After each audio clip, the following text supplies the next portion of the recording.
being in school, I was always like class clown. Like I still got my work done, but I was always trying to make people laugh. If someone was to know me, I want to be known as like that funny guy. Like that guy's gonna cheer you up.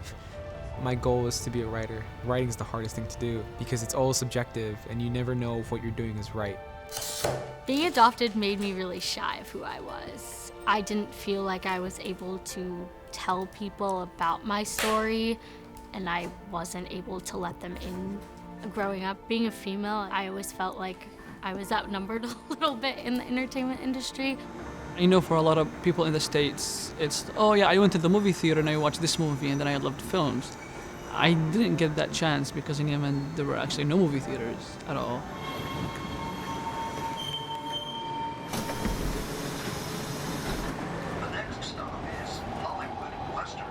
Back in 2011, in the Middle East, there was something called the Arab Spring.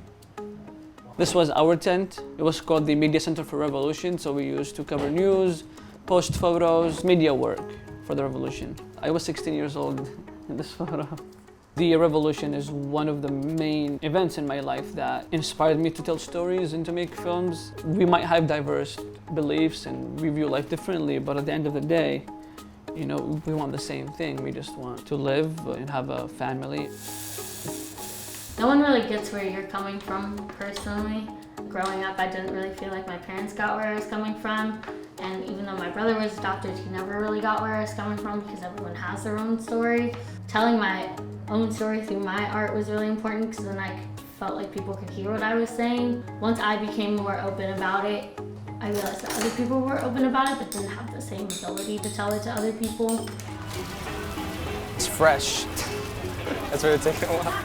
I come from Pico Union, Westlake, LA. It's pretty much like the dark spot of LA, like no one goes there. Like tourism doesn't advertise there because the area is not great. It's important for me because that was home for me.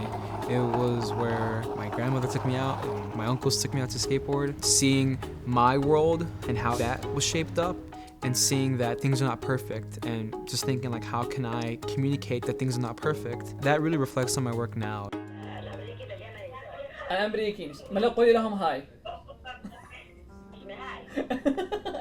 I just felt like I'm looking at both cultures from the same distance, and that helped me develop a unique perspective from which I view both communities and both cultures. And so I think that allows me to bridge these divisions, and I do believe that I'm obligated to tell stories that recount the lives of people in Yemen and immigrants who struggle here in the States. I think that everything that I do, I try to tell my story or someone else's story because it's important to do that, and not everyone is able to do that. And the fact that I found a way to do that for myself, I want to help other people, and I want to bring light to other people's stories.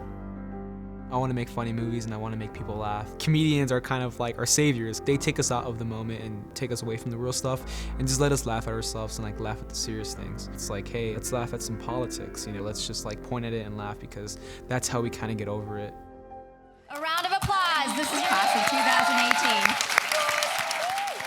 The significance of the Academy Gold program is that it gives everyone an opportunity, and a lot of people don't have that opportunity, or they don't think that they do. Sometimes you just need a little push and a little help. Going home after every panel and after every movie, it was just this huge push of motivation and encouragement to like, yes, you know, I want to go home and I want to work harder. What the Gold program has meant for me, opportunity and confirmation. I can go through with this, that it's not just this fantasy that I'm having. I mean this for the long run.